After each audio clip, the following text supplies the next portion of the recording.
Let's play another. I apologize ahead of time. Another lying-ass Nikki Haley, Namrata. That's what Trump is calling you now. Like you're so clever, and you're right. You're right. She's purposely spinning this race thing around because she knows the racist ass people that she needs to vote to elect her because they're racist. They don't want to be told that they're racist. And just like so many white folk voted for Obama to say that they weren't racist, as if somehow voting for this man absolved them from the 400-year history of this country. It did not, by the way. You're still responsible for answering to the things that were done. And it's not punishment, it's acknowledgement, because that's the thing that will free us. Acknowledge what the damn thing, what we're in. Stop gaslighting everybody. We know what this is, and it doesn't indict you as an individual to say that this country was forged in racism, that race was a made-up construct to continue to denigrate and to keep people in a form of bondage. That doesn't do anything. It's a fact. Don't you want to know the truth? Don't you want your children to know the truth? Don't you want to be in reality? I would say no, because of how we seem to be living. But this lady knows the truth. She was raised on the HBCU campus in South Carolina, Voorhees College. 86% black community that she was raised in, that she was talking about, but she never says that. Her daddy, her 90-year-old daddy, owed his entire career to black people. It's all he served was black people. She is a beneficiary of that community, but she's out here caping for this nationalism that is destroying the country, and then you're lying about it on the Breakfast Club where you ain't gonna get challenged. Oh my God. All right. Play clip 2, Smiz. I think that I voted for Trump twice. Mm-hmm. I was proud to serve America in his administration. I think people see that he never got an ounce of credit or a moment's peace. Oh, and they see him in these fights and they think... Pause. An ounce of credit for what? An ounce of credit for what? And a moment's peace for what? What should he get an ounce of credit for? Signing his name really big on stuff? What did he do? Nikki Haley, can you tell us 3 things that Trump did that he did? Not signing the stimulus check that the Democrats approved. No, I mean, I need 3 things that he did that helped the entire nation come together. But he didn't get any credit. All right, continue. They need to show him thank you by being with him. But if you look at that, the speech after New Hampshire, or even the court cases and all that, he never talks about the American people. He never talks about what we're going to do to get this wasteful spending out of the way and get our economy back on track. He never talks about how we're going to get our kids reading again and go back to the basics in education. He never talks about securing the border unless he's saying stop it because I don't want it to happen until the election. I mean, he never talks about law and order in this country. He doesn't talk about these wars. That's what you got to be talking about. And honestly, with Biden and Trump, they care more about their investigations and themselves than they do about what we need to do in the country. And that's every reason why we need to go in a new direction. First of all, what investigations Biden cares about?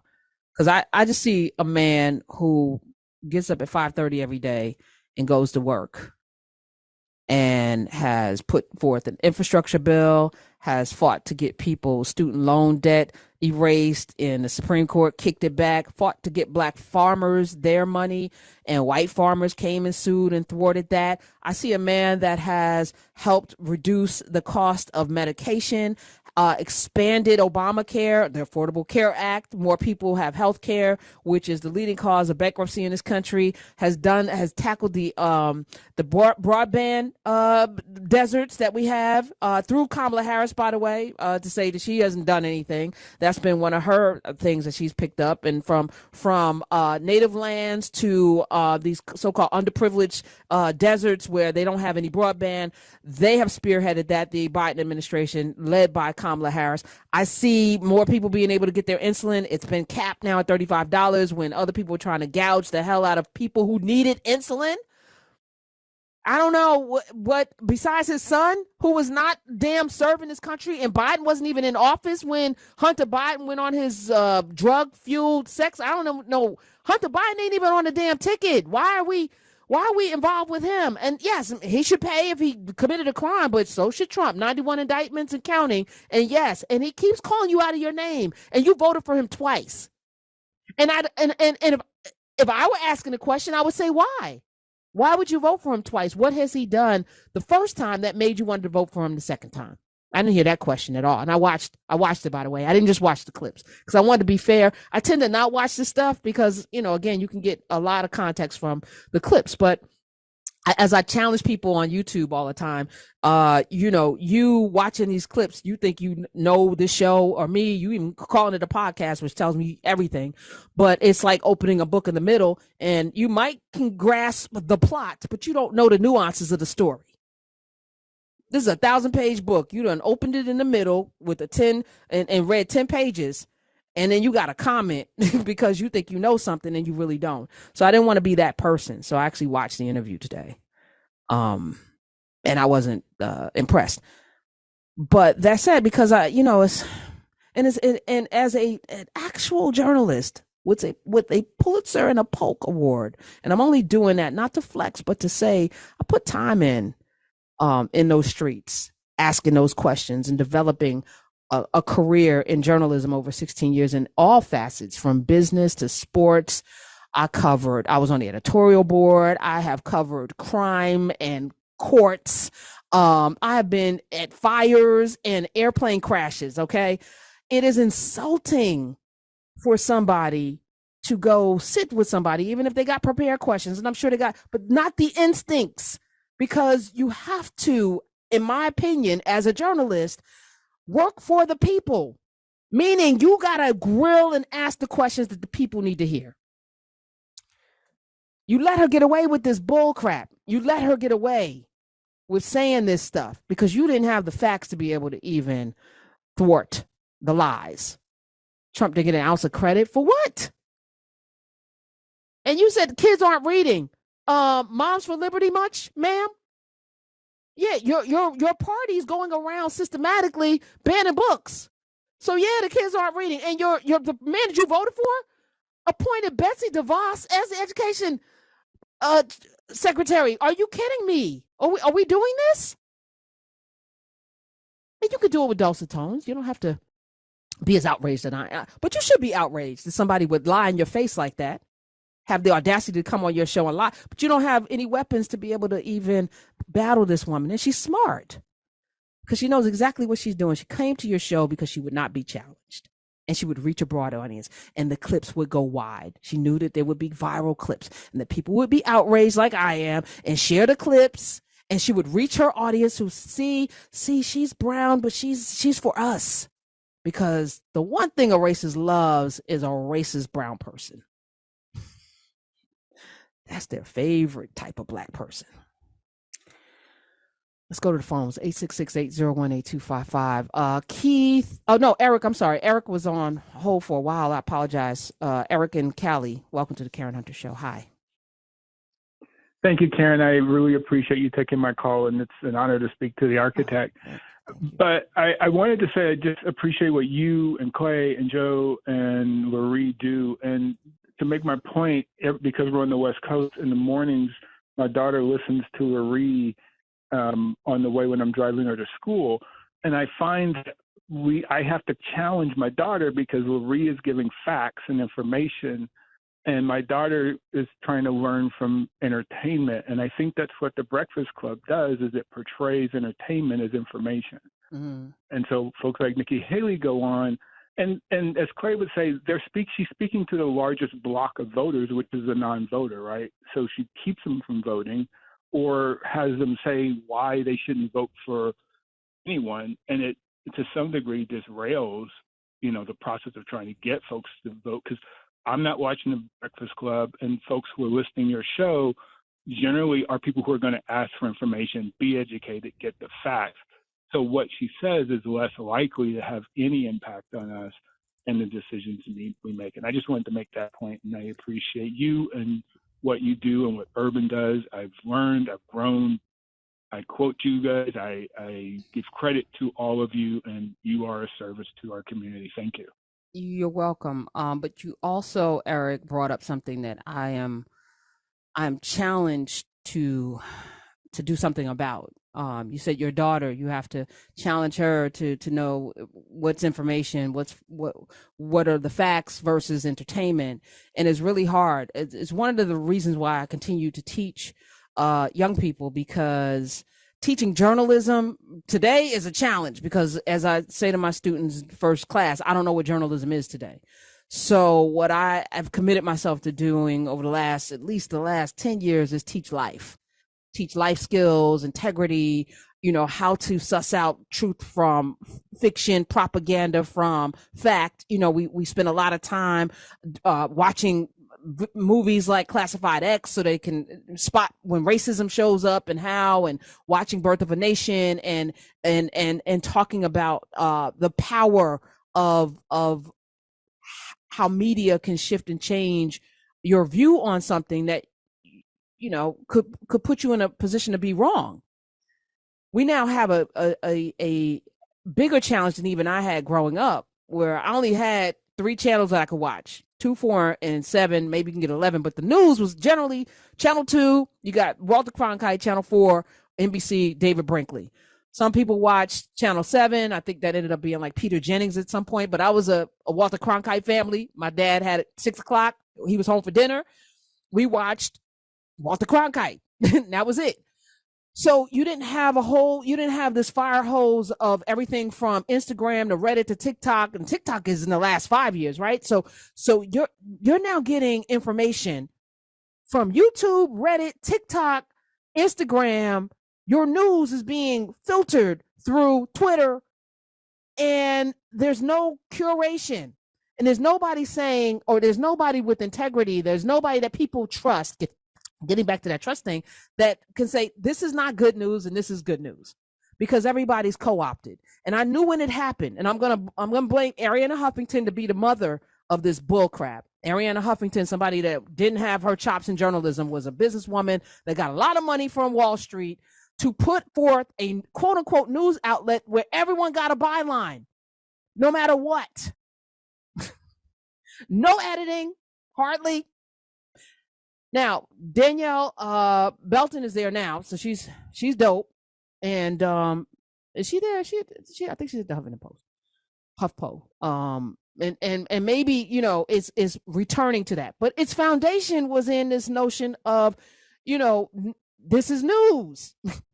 And then Powell's son allowed for Rupert Murdoch to have 3 news outlets in one city, which was illegal. It was not proper. Why? Because you didn't want to have a monopoly from somebody like a Rupert Murdoch. You didn't want to have him have a monopoly in a market like New York.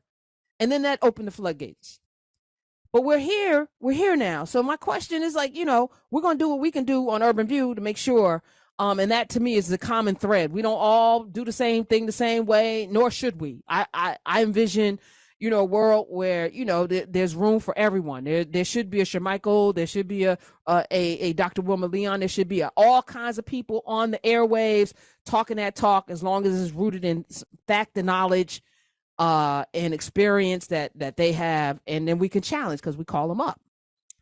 But it is tough, and these young folk, and I feel so bad for them, because they don't have a due north, and there's nobody they can lean into to trust. And Charlemagne is it. Charlemagne, Tasha K, Club Shay Shay, and like, this is where we are right now, and it's really The View. And I guess that's it. Like, where do you go? Where do you go? 866-801-8255. So there's that. But I thank you for your call. Let's play this last Nikki Haley clip, and then we're going to go to break and welcome Dr. Sunyata in, because it is Wellness Wednesday, and we need to get back to that. This is the last clip where she brings up Obama, and girl, all right, go ahead, play it, Smith. I think with Obama, that was, if you go back, that's when we really started to feel the division. That's when it was. A lot of that was because of white supremacists, though. Well, no, I think it was everything. Everything was exaggerated with the Obama administration. It became more about gender. It became more about race. It became more about separating Americans instead of bringing them together. That was because of right-wing media, though. Well, they were scared to death of a black president. Look, I don't think everybody is at fault. I'm not saying that one person did this, but I'm saying under that administration, it really did cause some, people felt like they were being put in camps through that administration. The second thing is, I saw he was very much an Iranian sympathizer. He very much kept wanting to support and do things with Iran. I think that's incredibly dangerous. This is this war hawk. Oh my God. So she wants to live in a world where everybody's an enemy, which as this country diminishes both from the implosion on the inside, because this country is divided as F on the inside, and as we lose power on the outside, as BRICS and others are mounting, this is what y'all are watching in real time. People foment an opposition to the United States empire. You're watching it happen, play out in real time if you're paying attention. Globally, it's not just China, North Korea. They're in league together. Russia in league. You got the Middle East. You got BRICS now, which is Brazil, Russia, India, China, South Africa, who also is in league with Israel. I mean, there's a lot going on globally, geopolitically. I don't even trust. You can't even tell the truth, Nikki Haley, about what's going on in this country. You are not to be trusted with our global situation. And you and what's his name, Lindsey Graham, haven't seen a bomb you won't want to detonate. But then Joe Biden and then Obama, and under his administration, there was more division. No, because this country elected a black man. It lifted the veil, because this country's cool as long as black people know their place. The black man became president. The damn Humpty Dumpty fell off that wall. It cracked. It will not be put back together. And what you're seeing today, the division, is a direct result, not just of the white supremacy and not just of the GOP and the right wing radio people. What you're seeing is the actual soul of America. There's an order, and you come from a country that had a caste system. So I think you raised on an HBCU campus. Stop gaslighting us. Go ahead, keep playing that, Smith.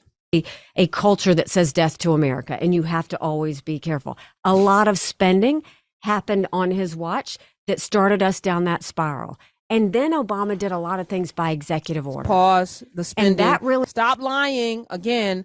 Every time a Republican takes over, we are spiraled into record deficits and record spending. It's the Republicans, the party of austerity and small government. They spend more money than anybody else, usually on their rich friends, giving them tax breaks. That whole Reagan trickle down, did y'all get the trickle down? No, the rich people at the top kept that damn money. They never trickled it down. He knew they would not do it. And this is what we got. With Bush, we got Citizens United. This has been the biggest lie, but no one pushed back. No one pushed back with the facts. I got facts. All right, I'm going to read the facts just really quickly, Smith, because I'm so sick of her. Okay, here are the facts regarding the deficit. Bill Clinton, the first and only president in recent history to reduce the total deficit during his time in office. In fact, he had $128.2 billion budget surplus when he handed the baton over to George Bush, who took over. The budget skyrocketed. This is even before 9/11. Bush left office with a $1.41 trillion deficit. Obama was handed that. Remember the banks crashed, the auto industry, and then here you go, Obama, take over the biggest recession we had in recent history. That's what Obama took over. And he managed to take that $1.41 trillion deficit down to $665 billion. And then Trump took over. And it ballooned back up above what Bush had it, $2.77 trillion. These are the facts. You sat there and let that lady lie in your face, Charlamagne, and you didn't even correct or challenge her. Finish the clips, Ms. He did a lot by executive order. Then Trump came in and reversed it all by executive order. Then Biden went and reversed it all there. You've got to do it the hard way. You got to get Congress to come together and do those things, because that makes it permanent. So what that did is that created leaders from around the world saw you just wait out a president. But more than that, people got used to just quick fixes instead of coming together and doing the hard work. So it was more about, what do we need to do to move us forward All in right, a way enough that we're of this. lifting up. Yeah, no. There's no lifting up everyone if you're not going to tell the truth about everything. There's no lifting up everyone if you're not going to start with a baseline of knowledge that we all can agree to. We can't lift up everyone if there's a nation where a whole lot of someones are always going to be at the bottom because of the way the system is structured. And you are giving pass to the Moms for Liberty with their branches everywhere. And what about Project 2025, Nikki Haley? Are you a part of that as well? Let's have a conversation. Stop going on places that aren't going to challenge you so that you can reach a Black audience, because that's really what you were doing. And also signal to your white nationalist, racist crowd of people, because that's the only people that are going to vote for you, and those that think they're good Republicans. Man, if y'all don't sit your asses down somewhere and stop with the nonsense and stop playing in our faces, and if we don't continue, I'm going to keep talking about it. I don't care what it looks like. You can call me a hater or whatever. I'm not jealous of Charlamagne. I'm very, very comfortable and happy in my own space, but I do think that this does not serve us collectively to have this as the only platform that people who are in politics go to talk. Is insulting to us. It's insulting. You should be insulted. So I'm not going to be quiet about it. 866-801-8255. I'll take one more call. We're going to go to break. And Dr. Sunyata will be here. Nikki Haley, you want to talk about Keith in North Carolina? Hi. Hey, how are you doing? I'm good.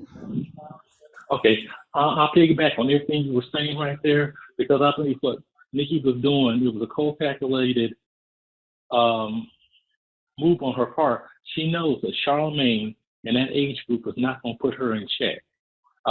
What they're doing is like a lot of the Facebook people, the TikTokers, they want likes, they want approvals from their base audience. So yes, he's going to let her rant and say the things he's going to do, and it was a very weak pushback they had with her. You know, what he needs to do is be like Roland Martin or Michael Eric Dyson, have those kind of questions to challenge her on. Matter of fact, I would like to see Michael Eric Dyson and or Roland Martin go on Charlamagne so they can have a discussion. So those two men can educate not only him. Why? No, so let's stop doing that. And here's the thing that we do too. We validate those platforms by going on them. We're letting the signaling to the world that this is where we should be going to have these conversations. So it's almost contradictory to go on there to the platform. Only person I want to see on that platform again is Monique. Because she called them Leonard a bunch of times, gathered them up, and then grabbed her pocketbook and left. I loved it. It was a great interview. That's who should be on it. It's an entertainment show. Roland's got his own platform. It's pretty hefty. Pretty hefty. You don't need to go on Charlamagne for what? So you're saying that you need Charlamagne's audience to reach people? Is that what you're saying? Or as opposed to actually doing what Roland has been doing, which is building his base from where he is and putting out the clarion call. I for one, and it's why I have been vigilant. You haven't seen me on too many, if anything. I've turned down a lot of appearances because for me, I'm not validating your platform. I'm not going to say I'm going on, and I was very, very clear that I wasn't going on cable news when I started. Because it's why? I don't believe in it. I don't think it's valid. So going on there then tells the world that I'm a hypocrite. Because here I am. Now, I want everybody who needs to be on these programs to go on the programs. I'm saying me personally. I'm good with where I am with the people that I talk to every day. And hopefully, that how do things get big unless we make them big?